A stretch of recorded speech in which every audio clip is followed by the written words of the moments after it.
What is up, YouTube? Welcome back to Cutlass Board Games. We are looking at a deck tech video again. Trying to back up my argument that Bast is the most powerful card in the game. I've been brewing a lot with the card to try and find what feels like the best thing. Because I played a lot of Negative Surfer, and in Negative Surfer, Bast kind of covers all of the stuff that Mr. Negative doesn't, because Mr. Negative hits everything in your deck, and then Bast hits everything that you've already drawn, so that you're never really putting no power into play.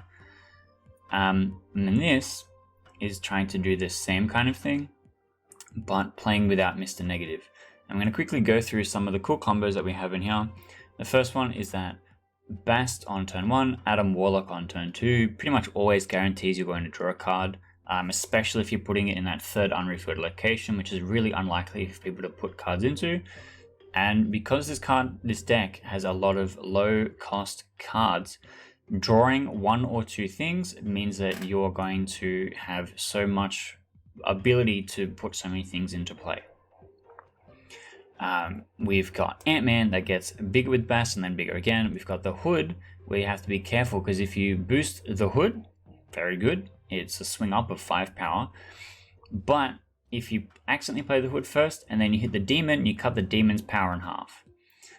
With the Wasp, hitting Bast on turn 1 and then hitting Wasp and Adam Warlock in your hand means that you can put 7 power into a lane and guarantee you're going to draw cards. But it means that it's going to tough for you to win that lane at the end, because you have to be really conscious of your space.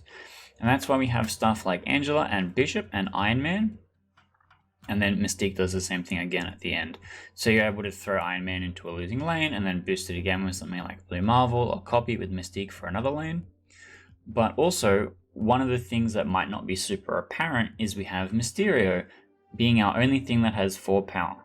And the way that Mysterio works with Bast is that Mysterio gets 3 power, but so do the clones, which suddenly makes playing Bishop and then Mysterio on 4 really, really strong. Especially if you've hit Bishop with Bast, right? So you're putting 3 into play with Bishop, and then you're getting an extra 3 power onto Bishop by playing Mysterio, and you're putting 9 power into play for 2 energy. And so pretty much every game where you have Bast in your opening hand is a win. It just feels really straightforward. You get 3 good cards almost every time. Like Blue Marvel is the only one that doesn't care if it gets hit by Bast or not, and it's pretty unlikely that that's going to be a problem where you have both of those things at the same time all the time. And this deck just feels really consistent. I've been in Infinite the entire time that I've been running this deck, and that makes it difficult to say, well, this is the thing that got me to Infinite. But whenever I have missions that are difficult to complete, or it's like win games, this is the deck that I open up. To get to Infinite, I mostly played Omega Red, and then I think that for the next season, this is probably what I'm going to be looking at, with the only substitution being Valkyrie when I finally unlock Valkyrie. But now I'm going to record some gameplay for you to have a look at. Okay, pretty much never want to play Wasp until late. Only playing Wasp to activate Adam Warlock, or playing Wasp to hit an effect later on. I think, yeah, I just wait and Bishop. I don't need to play the Demon right away. I don't need to play Mojo right away. Oh, that's awkward. But that's okay.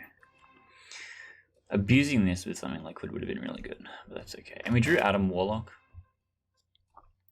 So I think because of Luke's bar, I can't play Adam Warlock. And if my opponent is going to Killmonger because they're playing Destroy, I want to hold the Demon until much later, until I see the Killmonger. Okay, they have a really big thing. Okay, that's fine. That's actually good. What I'm gonna do, is this maybe correct? No.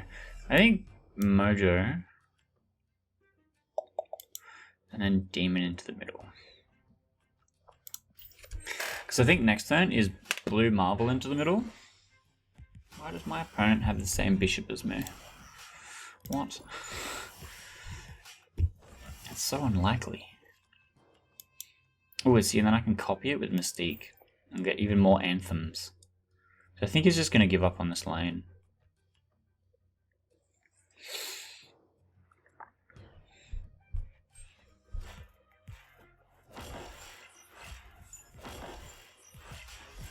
What has he got?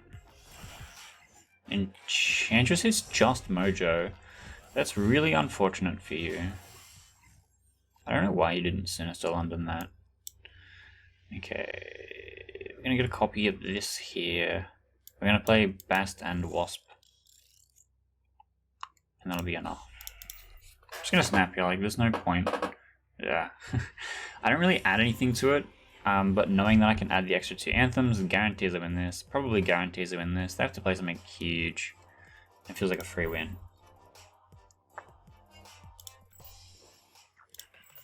And that was a game where I didn't even draw Bast. Okay. Central Park a little annoying because I can't throw out Adam Warlock. Or maybe I can. I can just throw him here. Or here. Can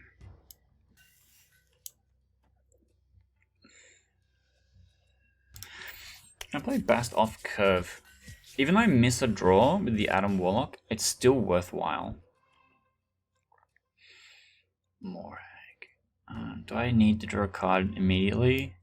No. I think playing Bishop and then going Adam Warlock Angela might really, because I'm going to Iron Man this lane and win this lane, like pretty much no matter what my opponent does.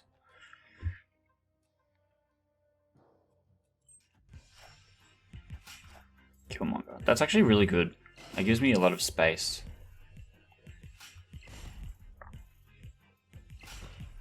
But his death costs 0, basically.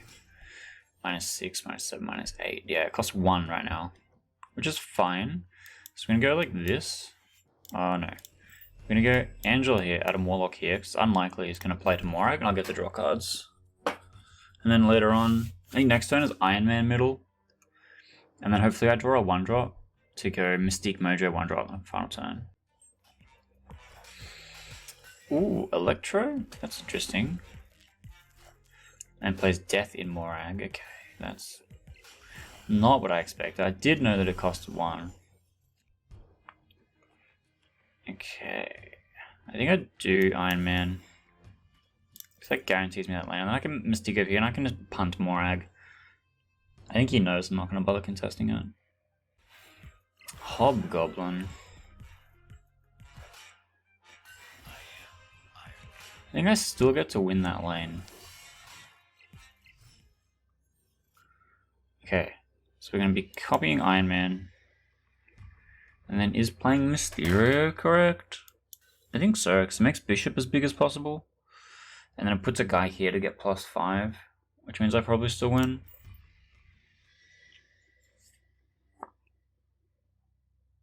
I think I can just snap here. My opponent can only play one thing. It could be Arrow. If he does Arrow middle, it doesn't matter. If he arrows left, it also doesn't matter.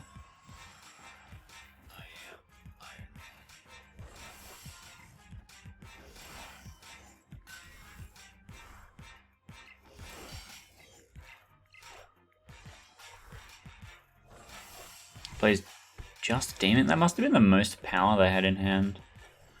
I don't know why they played Electro. That seemed really bad. You can see here I put a lot of power into 2 lanes. Right? Bast on Iron Man, Ben Iron Man an 8. Right, Angela got up to 12. That's +5.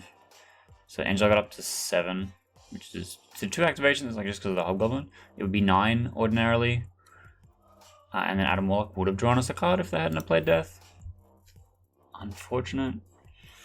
Unfortunate. I'll do one more. Right?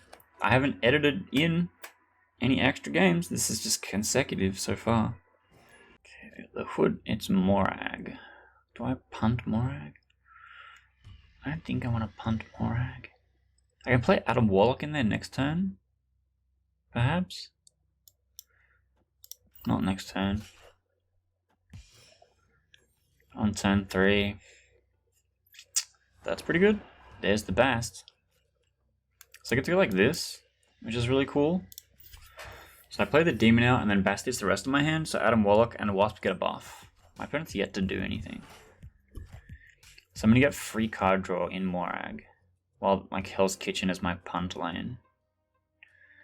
Which is fine. Yeah, I think it's worthwhile. And then next turn it's like Mojo middle or Mysterio or something. It's on 4. Oh, he's done something finally. Deadpool, Killmonger? No. Killmonger would have been nice because it hits my Hood and Bast and I'm like still up.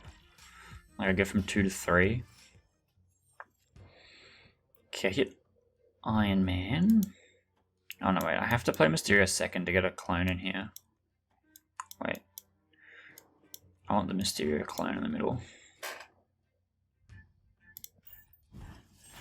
I think I'm playing Blue Marvel this game. What's my opponent doing? Deadpool, Killmonger, which frees up my middle lane. I'm still winning left. With Angela. Yeah, man. So I think Iron Man is the play. Maybe.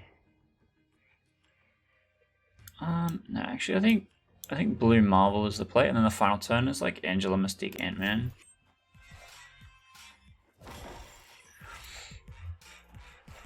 Don't know.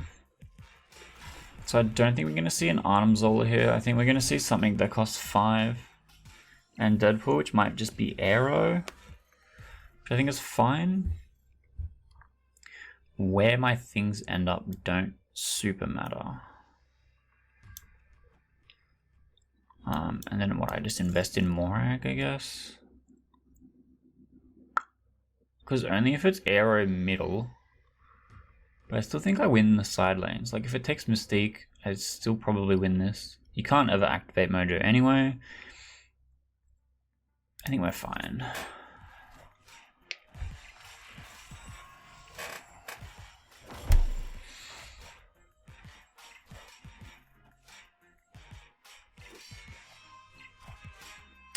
Death middle, Taskmaster left. Taskmaster left isn't enough.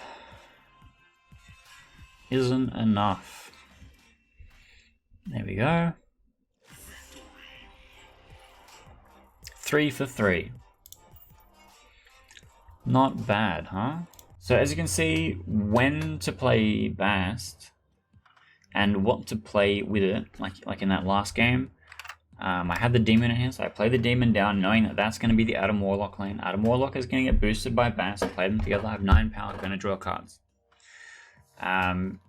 Sometimes, which is rare, like if I don't have Bast on 1 and I draw Bast on 2 and I have Wasp and Adam Warlock, it's pretty much always beneficial to hit them both with it so that on the next turn, like instead of playing Adam Warlock Wasp on 2, playing Adam Warlock Wasp on 3 is going to have 6 power down to guarantee I draw cards. Like Angela's always great. Mystique copying Iron Man after having been hit by Bast is amazing. A lot of the time I have to choose between copying Iron Man or copying Blue Marvel, and that's depending on what my opponent is playing and how full my board state is, and how essential winning one particular lane is. Like if my opponents played something huge, like I knew they had the Venom, but I wasn't that caring about that middle lane. If the Venom was on the left or the right, and I knew I needed to get more than 12 power in one of those lanes, I would have put Iron Man in one of those lanes and then Mystique in another one. But knowing that they've like over-invested in my punt lane, the middle one that I don't care about, Blue Marvel and Mystique together is better because it's plus 16 overall. Playing Bishop on 3, regardless of whether or not I've played Bast, is pretty much what I will always do. It's like Bishop on 3 and then 2 2-drops, which is pretty easy to do on 4. And then a lot of the times on turn 1, if I don't have Bast, I'll play Hood, or I won't play anything. I'm like not worried about holding Ant-Man until the end, because a lot of the times it's a 5 and a 1 on 6, or it's Mystique, a 2 and a 1 on 6. So anyway, that's my tempo Bast list. I've been playing this a lot lately. This is my top 3 fun decks right now. The other one is an Agatha list that I've been playing with a lot. But let me know what you think. Do you think Bast is the greatest card in the game, like I do, because it fits in so easily into like both this and Mr. Negative, and adds pretty much every time 9 power, 10 power to the board for 1 energy, which is insane? Or what are you playing right now? I am always looking out for new and interesting decks to try, and I'd love to hear if this is something you want to try, or if you have your own thing that you think is better than this. So let me know in the comments. Hit that like, hit that subscribe button, all those good fun things, and I'll hopefully catch you in the next one.